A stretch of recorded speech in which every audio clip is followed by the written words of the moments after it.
Friday Fun Day with the host of the Hoop Collective, Brian Windhorst, and our senior NBA writer, Ramona Shelburne, with us for the next hour. And guys, the Nets have their preseason opener tonight, and the team has listed Kyrie Irving as ineligible to play. Another indication he has not yet met New York's vaccination requirement.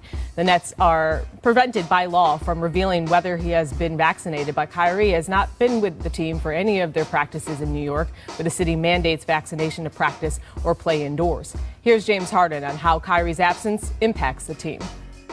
I want him to be on the team, of course. He's been a huge part of, since I've been here, a huge part of, our success, the success that we did have last year. And we kind of was finding a rhythm to whereas, that chemistry that we built, especially I can remember last year, that one road trip we had, we were just, me and Kyrie, and he's just a special talent that you don't really see often. So, of course, I would want him to be on the team, and, he's one of the reasons why I came here. So, Ramona, we heard from Katie on Wednesday, now James Harden. What's your reaction to how they're addressing this situation right now? I actually think at this point, this is going to come from the players on this team. James Harden, obviously very close to Kyrie Irving. Kevin Durant, very close to him. That's, Kyrie is really the one who pushed the Brooklyn option in the first place when they signed as free agents. And I think we get to this point where it becomes about, do you want to be there for your teammates? And there's so much the government can do here. There's so much the Players Union can do, so much the Nets organization, Steve Nash, Sean Marks, all those guys. But ultimately, this is going to be handled, if it's going to be handled, it will be handled by the players in that locker room. And I think it comes down to how long do the players on this team publicly support him the way that they have. And so far, Kevin Durant, James Harden have. But when he starts missing games, or if he starts missing games, how long will that support last? And Brian, the team examined even moving their practices outside of New York to accommodate Kyrie, but ultimately decided to reject it for several reasons, including the need to have access to all their facilities. So how should Nets players and coaches handle Irving's absence and really continued questions regarding the matter? Yeah, I'm going to evaluate them on their actions, not their words. I know, as Ramona has referred, that outwardly they have remained supportive, including Steve Nash, every single day. But their actions speak like they're an organization that's moving on, because they aren't moving their practices to accommodate him. And Steve Nash also said this week that they're really not discussing with him what he's doing on off days. I don't know if he's zooming into film sessions. I don't know if he's zooming into the practices. But, the fact that they're basically saying we're going to prepare for this season without you, and, I don't even know if he's even going to play in the road games, is them saying, Kyrie, we're here for you when you decide to join us, but we've got to move on. Yeah, and to your point, Brian, Kyrie's availability in New York is not the only concern facing the Nets. For example, when in Toronto, Kyrie will be able to play in the game, but if Kyrie is caught leaving his hotel for anything not a team activity, he would face up to a $750,000 fine and possible jail time. So, Brian, should the Nets even allow Kyrie to play only road games?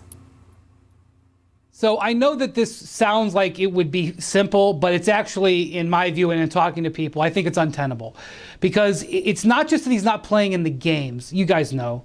He can't practice. And so that means the team can't be around him, can't see what he's doing, can't prepare for games. So just as an example, the last time Kyrie was with his teammates in a practice was October 2nd. That was last Saturday. They played on Sunday in LA, but he didn't play in that game. The next time they are going to be able to see him is going to be Monday for a game in Philadelphia. So that means that they will not have seen him for 8 or 9 days. I don't know how you can play a guy who hasn't been around your team for 8 or 9 days. But even if they do play him in that game, then they go back home until their opener, which is in Milwaukee 9 days later. Oof. So that means that Kyrie would have been around the team for one time in 16 or 17 days leading up to the opener. That's just leading up to the opener. Mm-hmm. Then they have a situation where the second week of the season, they've got a 6-game homestand where they're going to be in New York for 12 or 13 days, depending on when they travel. That would mean that they would go 12 or 13 days without seeing him. Mm-hmm. So how can they start him in their first road game after that in Detroit when they haven't even laid eyes on him in 12 days? They haven't practiced with him, no film sessions. That you just can't do that in the NBA. You can do that in a YMCA rec league, but you can't do that in the NBA. And the Nets have a good team. They can't be stuck, with this sort of around their ankles. And so I just don't think it's tenable. You know, I think, Brian, what's been difficult about watching this is you see how people's public, you know, they keep saying, we don't want this to be a distraction. But every single day that they are there and he is not, that's all the questions that they get asked, because therefore it is a distraction. You can try not to talk about it as much as you can. And so as you point out, like they can play. And if there's one team in the NBA who I think could actually withstand something like what you're describing, Brian, where, you know, gone for a week, come back in a week, we'll see it when you get here, it probably would be the Nets. They somewhat did that last year with all the injuries they had and everybody in and out of that lineup. But it's Kyrie isn't the only person on this team who had to make the same decision about vaccination. There are other players on this team who may have been hesitant about it, and they are all there now. And so there was an optimism a couple of weeks ago that Kyrie would be there. You still hear it in Kevin Durant's voice. We're optimistic he's going to play. James Harden said we're optimistic he's going to play. But at some point, it really isn't going to come down to the NBA or the local governments or the front office making Kyrie do anything he doesn't want to do. It's going to come down to his friends. I mean, he's really close with Kevin Durant, James Harden. They wanted to play together. They want to win a championship together. And that is, that's going to be the ultimate arbiter here. And another layer, guys, is the fines. And NBA PA Executive Director Michelle Roberts said publicly to the New York Daily News earlier this week, quote, "They've been reporting that we've agreed that if a player who was not able to play because of this non-vaccination status, they could be dock pay. We did not agree. The league's position is that they can," and then finish the statement by saying, "We'll see." So this threat of dock pay, Brian, where does that stand? Well, you know, from talking to agents and other people involved with the league office, it's a gray area in the CBA. And so the league is, you know, sort of taking one position on it, the union is taking another. But in the interim, he's not going to get his payment. Now, they have a procedure to deal with disputes. You go to arbitration, but that's going to take months. And, you know, they may not get an answer that they want. They may get an answer that they want. But in the interim, as Kyrie has to figure out what he's doing, every time he misses a home game, it's going to be $380,000 out of his paycheck. And whether he gets that back or not is to be determined maybe in a date far in the future. You know, Brian, but this is playing out across America with workers who are losing their jobs when there's a vaccine mandate, either at their workplace or in the city they live in. And these lawsuits are they're being litigated right now in real time. So when you say it's a gray area and it's unprecedented, it really is. The players' union's job is to stick up for players like Kyrie Irving who may find themselves in this situation. That's their job. They are essentially, this is a union. There are lawyers there whose job is to fight for those things. I think it would go to arbitration. I'm not sure how it will come out. So far, vaccine mandates have held up. People have been fired. But this is all a gray area in this country right now. And so I think that's where Michelle Roberts' quote is coming from. By the way, Kyrie Irving has 2 years, $71 million left on his contract, also has a player option next summer that will allow him to be an unrestricted free agent, just for context. Meanwhile, onto the developing story regarding 18 former NBA players that were charged Thursday with pocketing about $2.5 million illegally by defrauding the league's health and welfare benefit plan. FBI agents across the country arrested 15 former players and one of their wives in a 3-year conspiracy that authorities say started in 2017.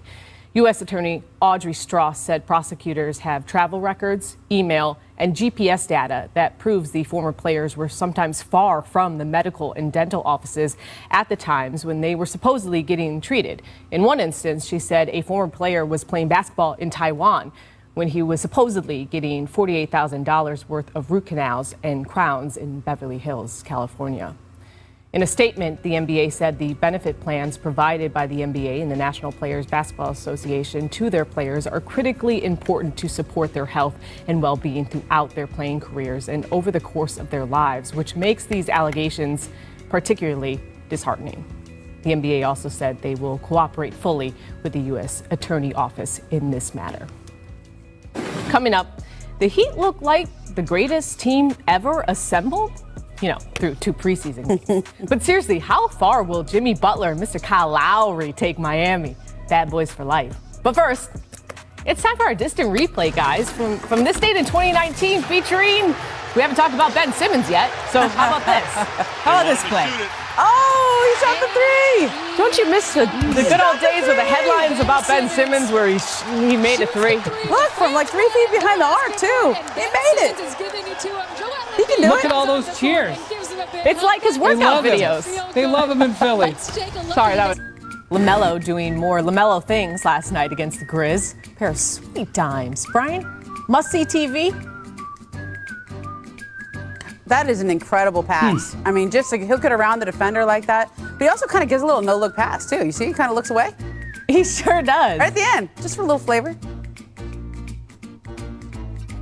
Do we have Brian? Brian, do you hear I us? feel like every LaMelo highlight is sort of Ric Flair. Yeah, I'm sorry. I was just. Are you mesmerized? Just LaMelo. I was just enjoying LaMelo. If you want the honest truth, I was just enjoying LaMelo. I mean, that pass is like from the opposing free throw line there. Look at every time I see him, I want to do the Ric Flair. Woo! And I'm going to enjoy watching LaMelo all year. I'm excited to see what he does. Make bang-outs. Stay in Charlotte. Here's James Bouknight driving, hacking it. Ramona, why have there been so many absurd dunks already this preseason? It's a preseason, so I mean, you know, there's look, he didn't even put his hands up there. That's a fair answer. Like he's just like, I'm gonna get out the way. There's a lot of business decisions happening here. And so, you know, the business, when it doesn't count, you get out the way. Trying to get hurt. You're not trying to get hurt there. I mean, you know, get out the way. Yep, see? That John Collins dunk could end up being the dunk of the year. I'm just going to be honest with you. And if it's going to be in the conversation, so you can peel off the preseason part of the John Collins dunk. All right, let's talk in April, though, and make sure that, you know, Thursday. our PAs are digging into the preseason crates. That's all I'm saying. Make finishes. Time for your daily John Moran highlights. Oh, my gosh. These are under the rim finishes. Brian, what would it be like to have a hang time like this? Was there a game in the NBA last night other than this Charlotte-Memphis game? I'm fairly certain that there was. We did have one on our air. You know, I feel like when I watch his highlights, I really like seeing him in slow motion because you don't always appreciate how awesome the dunk is until you slow it down. Yeah. But it's also fun to watch how explosive he is in real time, too. Makes it look easy. Makes it look easy. I do want to see him in the dunk contest. He was bothered by an ankle injury Just a be in lot the dunk last year. contest. He was bothered by an ankle injury a lot last year. He's fully healthy now. That's my analysis. There was another game, Brian. Heat Rockets missed qualifications. Jimmy gets the and one, limps over the bench, and Kyle Lowry takes it upon himself to massage Jimmy's thigh. Are we excited for all the Jimmy Kyle shenanigans this season? And my answer is yes, Ramona. Oh, yeah. I mean, these guys they don't have boundaries. There are no rules or boundaries here. I mean, these two guys are like two of the low-key funniest guys in the league. I mean, yes, they're intense, but they're going to be hilarious together. You get to be funny the way they are when you're also as intense as they are. Exactly. That's the best courtside thigh massage since Steve Ballmer sitting courtside during a Clippers playoff game last year. Whoa! Next. That's fair. Let's talk about more about the Miami Heat, guys. They beat up on the Rockets last night. Yep. You know, yes, it was only a preseason game, but Tyler Hero has looked more like the player from the 2020 bubble. And Kyle Lowry, you know, was his usual self, just in a different uniform, taking charges in games that don't matter. Here's Jimmy after the game on what he's seen so far. I think everybody's still getting a feel when each other's out there on the court, where everybody's going to be, what they're going to do. We had some careless turnovers, but it's just we haven't played that much together. I think we can switch a lot. We got a lot of guys that can handle the ball, obviously put it in the basket. We play so much faster. Kyle's not afraid to throw the ball ahead of everybody, move the ball extremely well, and then, like always, we got guys that can really shoot it. Ramona, are the Heat championship contenders as of right now? Well, Zach Lowe does his general tiers every year. I don't think they belong in that championship tier, but I wouldn't be surprised at all if they make a run in the playoffs, because that is a team that is built for a 7-game playoff series. They are going to be really good defensively. I think they, obviously we know what Eric Spoelstra can do making adjustments, but they do have enough different looks that they can give you with the types of players they have now. We forget PJ Tucker's on this team now. That is, to have PJ Tucker and Bam Adebayo, two very switchy guys who can guard a lot of positions. Jimmy obviously can guard a lot of positions. That's a really dangerous team in a 7-game series. I know they're going to defend. This is something that they've hung their hat on. Then they picked up Tucker and Lowry. The question is, can they score under pressure? And that's why the big thing for me for them is Tyler Hero. Is Tyler Hero going to be the guy of 1 year ago? This sounds so strange because Yes. 1 year ago right now the NBA Finals are going on. Or is he going to be the guy of earlier this year when he was sort of just, he put up decent numbers, but he wasn't a difference maker? If Tyler Hero is the same type of difference maker he was in the bubble, and even if he doesn't play those kind of stats, even if he just is that kind of playmaker, it elevates this Heat team to another level, especially offensively, because sometimes they end up getting stuck where they need offensive playmaking. And to me, even though he's not one of the marquee guys on that roster, even though he's by salary probably like 7th or 8th, he is like arguably the most important player for the Heat, because as he lifts that team, their ceiling comes with him. And look, the Heat are getting a lot of props even before the season. According to the annual GM survey, Kyle Lowry was the most impactful offseason move. The Heat had the best offseason, and Spo was named the best coach. Brian, do you agree with those three? Well, I'll tell you one thing that general managers seem to like in this survey. They like it when you acquire veterans who play defense. If you go back and look, obviously if you acquire LeBron James or James Harden, you probably get that nod as well. But if you get veterans who play defense, those are the kind of guys you have that win at the highest level. And so the Heat picked up 2 of those guys, and they completely changed their dynamic when you add 2 guys to that locker room. And they, I know they had to give up Goran Dragic. It was not for free, but it's an upgrade to get a guy like Lowry. And there was a number of teams out there offering Kyle Lowry huge money. It wasn't just the Heat, and they kind of won one of the biggest derbies, if you will, for a free agent this summer, and that was getting Kyle Lowry, getting him committed and making that deal happen. And so I totally get why the GMs see it that way. And look, Eric Spoelstra is now the 2nd longest tenured head coach in the league behind Greg Popovich. He's extraordinarily respected. That goes without saying whether this honor was bestowed on him or not. Yeah. The other big free agent signing, I guess he wasn't technically a free agent, but keeping Duncan Robinson, $90 million for Duncan Robinson. That's your sharpshooter out there. And the question, when you pay a young player, he was obviously undrafted and worked his way through the Heat system, Heat culture, he's the definition of that. Does he change? Does he give you the same kind of Duncan Robinson-ness, right? He creates that gravity on the floor. I think with Dunk, I'll go back to a fun Duncan Robinson story. When he was a rookie, he was hanging out with Ryan Anderson, and they were trying to get him to upgrade his wardrobe, upgrade what he was wearing. He went and bought like a really fancy bag, a nice fancy leather bag. He had it for a day or 2, felt kind of embarrassed, like this is not me. I just want to stick with my old gym bag, and returned it. Just return the Louis Vuitton bag. I appreciate that. Yeah, I appreciate that. Give me the same and we had this whole Heat well conversation, and we didn't even talk about Bam Adebayo. Oh, that's right. He's pretty good. That's a conversation for another day. Regardless, the Heat can mess around and disrupt the expectations out of the East. And speaking of, coming up, we get into all of the disruptors across the league. Who's going to shake up the playoff races and the MVP discussion? All that and more when The Jump returns.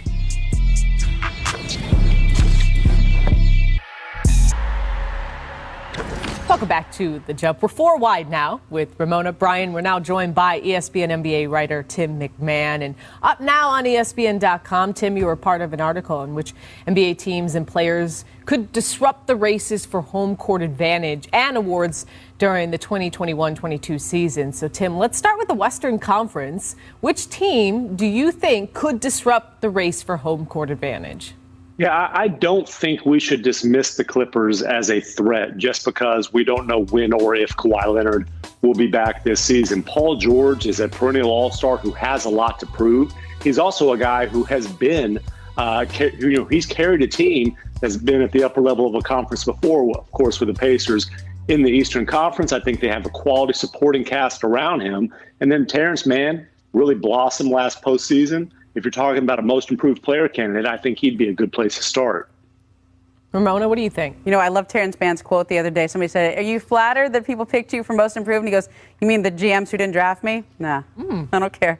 I like that, actually. Yeah, he's a late second-round pick. I actually like your Dallas Mavs. Tim, out there, you're not going to pick your home team out there? They were not eligible. The disruptors had to be teams that we did not project to be in the top 6. So look, they were projected towards the bottom of that top 6, but certainly I think they would also be in the mix for that. Look, for home court advantage. To me, Dallas is the team with the most established superstar who had, I think, just an unbelievable playoffs, even though it was just that first round. But there were times in that series where Luka Doncic was the best player on that court. And I think with Jason Kidd as a coach, just a new vibe around the team this year.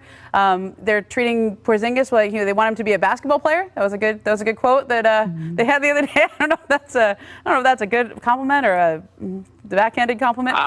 But like there's a different vibe around the Mavs last year. Plus, I think last year they had a pretty bad COVID outbreak in the middle of the year that really derailed their season. Second half of the year they were much better, and especially into the playoffs. So Brian.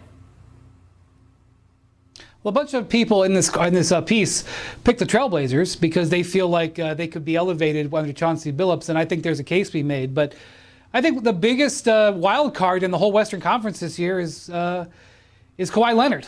You want to assume that he's going to be out for the year because you hear about torn ACL and you know the recovery timeline, but the whispers that keep getting louder in the league is that he looks great in his recovery and is, I don't want to say ahead of schedule because that's a kind of a hard thing to say, but that internally the Clippers haven't completely ruled out that he could come back. And if, especially with a play-in situation, even if he comes back late and he's able to give them something near his normal self, that could be the biggest move, trade deadline, off-season, whatever, when it comes to the Western Conference playoffs, if. In that same vein, a wild card for them is Paul George and how he's going to perform with it being his team. So we will see. Let's move on to the East, the top 6 teams projections as the Nets, Bucks, Sixers, Heat, Hawks, and Celtics. So Brian, which team outside the top 6 could disrupt the race for home court advantage? Yeah, I got to tell you, one of the teams I'm keeping an eye on is the Charlotte Hornets. I know that they aren't a team that you would say is a marquee team yet. Certainly they play in a market that doesn't get a lot of attention. But LaMelo is really a difference-making player. And typically we see young guards really start to impact winning and losing in their second season. The jump that guards make between year 1 and 2 is sometimes the biggest jump they make in their career. And he was already pretty darn good in winning Rookie of the Year. So they made some nice sort of low under the radar acquisitions. They traded for Mason Plumlee. They needed that kind of a big man. They signed Kelly Oubre to a reasonable contract. He's hurt right now, but they're not going to rely on him to score a ton, but he's going to help them win some games. So they kind of did some things around the margins, but I'm just wagering on LaMelo getting better. And I just think that in a tightly packed East, that improvement could separate them a little bit. Tim, who are you looking at out East? Well, I do think there's a pretty significant drop-off after that first 6, and I'm less confident in this after I heard Wendy because I agree with him. And really, it is about LaMelo Ball. When you look at teenage rookies who were clear-cut Rookie of the Year and had the kind of production he did, you're talking about LeBron James, you're talking about Luka Doncic. Those guys became superstars in their second season. I think he is ready to springboard to that status. That gives them a chance. Now, when you talk about the Hornets, jumping up into the middle of these playoff pack, they need a healthy Gordon Hayward all season long. And given his recent history, that's not a great bet. Tim agreeing with Brian. That threw me off. I'm going to say the Toronto Raptors. Look, they're back in Canada now. I think there was no team more disadvantaged by last year's schedule. They were down there in Tampa all year. It was miserable. Speaking about teams that had awful COVID outbreaks that derailed the season. They got up to 4th place in the East, and then literally everyone got COVID or was out from health and safety protocols. They fell all the way down into the bottom of the Eastern Conference. But I think there's also some clarity that you have now because there was this sort of, when is the Kyle Lowry era going to end all of last year? Now they have some clarity. It's Fred VanVleet, it's Siakam, it's the new group that they have. They have the same characteristics that you look for in those Raptors teams of old, which is just these long defenders, interchangeable players. There's some good young players that can take a step forward. So I like them being back home in Canada this year, and we forgot about them, right? They were down in Tampa all last year. I just forgot. Speaking of forgot about them, I'm just gonna throw out the Hawks and Bulls and make them like a co-disruptor. Yeah. Just leave that there. Lastly, let's move on to the MVP, which is always a widely debated topic. Let's take a look at the list of MVP odds, courtesy of Caesars Sportsbook. And the top of the list consists of Luka, Giannis, Embiid, and KD. Momo, what player has the best chance to disrupt this list? Okay. LeBron is on the list somewhere, but I'm actually going to go with his co-star in LA and say Anthony Davis. Anthony Davis let's just say he had a pretty awful year last year between injuries. Even when he was on the court, that wasn't the Anthony Davis we saw in the bubble, but he was my MVP pick last year. And then obviously that didn't work out. They did not come back fresh and hungry off that championship. But I think he is now. And he's got two guys there in Russ and LeBron who are really pushing him. And he has a lot to prove. And so I think a healthy, motivated AD on a Lakers team that is projected to win the West, that's a pretty good sleeper. Brian, who's your pick? Boy, I thought underrated Devin Booker's season was over, but I guess not, because Devin Booker is not on that list. And I understand when you're playing with a guy like Chris Paul that it's going to be hard to win that award. I agree. But did anybody watch Devin Booker last year? Did anybody watch him in road closeout games, dropping daggers on those teams? He was awesome last year. Totally took a step forward, plays and hunts for blood, and now he's had a taste of success. I don't know if he could win the MVP. I think he's a good bet at whatever odds number he is out there, because if the Suns play to their top potential, they could end up with the 1 seed, and that would mean that their players would be candidates to win it. Yeah, and I'm going to go with a guy who has won an MVP, who was for a while a perennial top 3 finisher in MVP voting, and that's James Harden. He's not on this list because people look at Kevin Durant as clearly Brooklyn's best player, but Harden's production has not dropped off since his Houston days. His talent level has not dropped off. And look, we don't know if Kyrie's playing at all. I think it's reasonable to anticipate that Kevin Durant, there will be some load management there. I think James Harden will have the best regular season on a Brooklyn team that is likely to win the East. And look, he's been durable throughout his career until last season. He had the hamstring issues. He did not spend training camp in Atlanta and Vegas working with his personal trainers this year. So I anticipate that he'll have a much easier time staying healthy.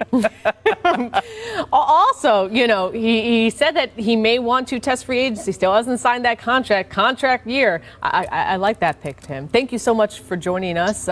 Needless to say, here's what the Jump recommends for today. Check out the entire article, which Tim is a part of, as the NBA insiders predict who could be the disruptors to the races for home court advantage and the awards this season.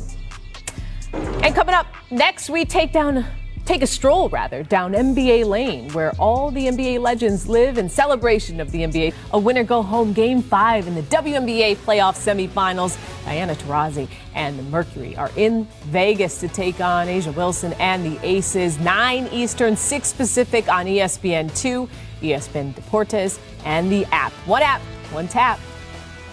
Welcome back to the Jump. Game 5. It's going to be great. And the winner will face Candace Parker and the Chicago Sky in the WNBA Finals, which begin this Sunday, October 10th, 3 Eastern on ABC. And with that, it's time to run it back. Top 3 plays of the WNBA Finals ever. Back in 2015, Maya Moore beats the buzzer in Indiana to steal Game 3 from the Fever. Maya Moore, just a brilliant WNBA player, brilliant college player at UConn, doing great things in her life. But the Lynx, that was a dynasty for a while. It really was. And how about 2016? Nneka Ogwumike. This is on the road, by the way. Yes. On the road. Against those Lynx. Game 5, close game. Nneka Ogwumike with 2 offensive rebounds. Sparks win. Look at Magic holding the title up. And then 1999, Teresa Witherspoon. Iconic shot to steal Game 2. Did she call back? Can I just say that Teresa Witherspoon was one of the most intimidating, bad bleep players I've ever seen. She would kick your backside anywhere. She just owned that court when she was out there. I loved watching her play. She scared me. I didn't want any part of her sitting in the stands. I can't imagine trying to line up against her. She was awesome. And then off the court, probably one of the nicest human beings possibly. And when she walks into that NBA locker room, those guys take notice. Absolutely true. For sure. Look, now the WNBA season is coming to a close, but the NBA is kicking off its 75th anniversary season. And to commemorate, here's a look at the much buzzed about short film celebrating the league's storied history, starring Michael B. Jordan and legends of the NBA. Here's NBA Lane.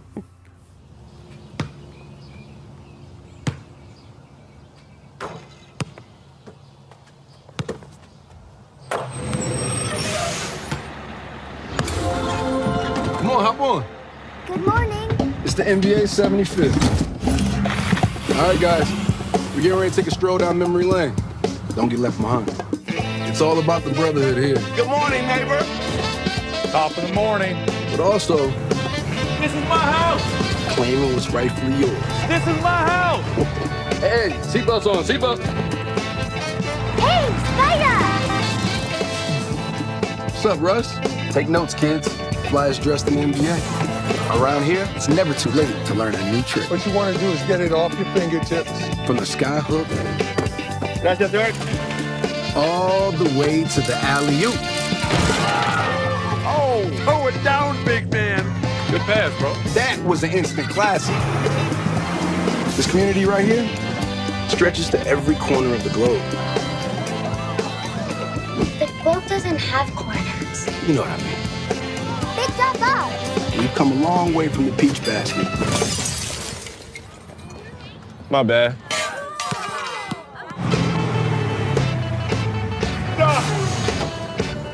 Not again. Where you think you're going? Gary. You can't get by me. They call him the glove. This is what he does. Even nicknames take on a life of their own. No. Somebody call the doctor? Is that who I think it is? This league is full of game changers. When it comes to legends, the NBA's got more than its fair share. And I ain't finished yet. That's what I like to hear. Some things are bigger than basketball.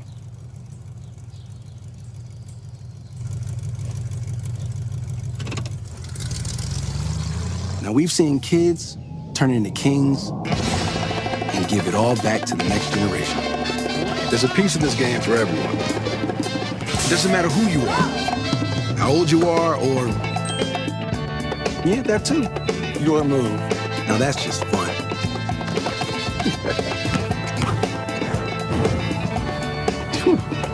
Nice ride, Zeke. Hello. Fit is clean. It's been 75 seasons and counting. One thing's for certain. This game just keeps getting greater. Game don't stop. It won't stop. I mean, I think I've watched that like at least 10 times, and watching that back, Yeah. I'm getting chills again. See something new every time, too. Momo. How did they get the cloud to do the logo? You know, stop. What is your favorite part? I think it was Devin Booker drives by and sees the Kobe mural. I mean, first of all, that's probably Devin Booker's actual car. He probably brought that to set. He's a classic car guy. But to drive by and see how he was going to honor Kobe Bryant, and you know, if you drive around LA, a lot of street murals, you see them everywhere, okay? And people don't know how street murals work. Usually they're up for 6 months, and then the owner of the building paints over them, does something new. Those are going to stay. Those Kobe murals everywhere all around LA, those stay up. Those aren't going anywhere. So I thought that was a great way of handling that, and that's my favorite part. Although I did kind of like Jerry West playing chess with Little Penny. I would not have had that on the board. Little Penny was my favorite part. Brian, what was your favorite part? Well, I think it was a little bit of a nod, or, you know, a little bit of shade thrown at Kyrie Irving when they threw that line in there. You know, the globe has no corners. A little Kyrie wasn't there, but he was sort of there in spirit. But to be honest with you, the logistics of this, I mean, I know that's not what I'm supposed to be thinking about. I'm supposed to just enjoy it. But yes, the COVID time logistics to get, and all these people's schedules, and 2 seasons jamming in, and the Olympics, because there's a bunch of Olympians who were in there. How they put all that together, they filmed it all these different places and edited it together. I was just impressed with that. I also do want Dirk to have done the skyhook. Like, I was like, oh, he would be great at that. Yeah. Absolutely. I mean, look, you can nitpick and say maybe Shaq should have broke the backcourt, and where was Michael Jordan, not Michael B. Jordan, but it was incredible. And the behind the scenes, as you mentioned, had to be just special. Here's a look, actually, at a magical moment between Magic and Trae Young. Here's your thing, man. That playoff was stupid. Okay, I want some more of that, all right? The playoff was stupid. That was a good line. Awesome. Magic wanted to be able to say things like that. That's why, you know, if he was still part owner of the Lakers or GM, he would get fined for tampering there for that, just being in it. That's fair. Okay, up next. Well, that would be better for him to put stuff like that on his Twitter. Trae Young you know scored what? 46 With a last double night. O. Stupid on the double O. Okay, we've seen My Klay favorite Thompson, thing. guys Yeah. on his boat, swimming, all Bruce Lee on the beach as well, but playing basketball.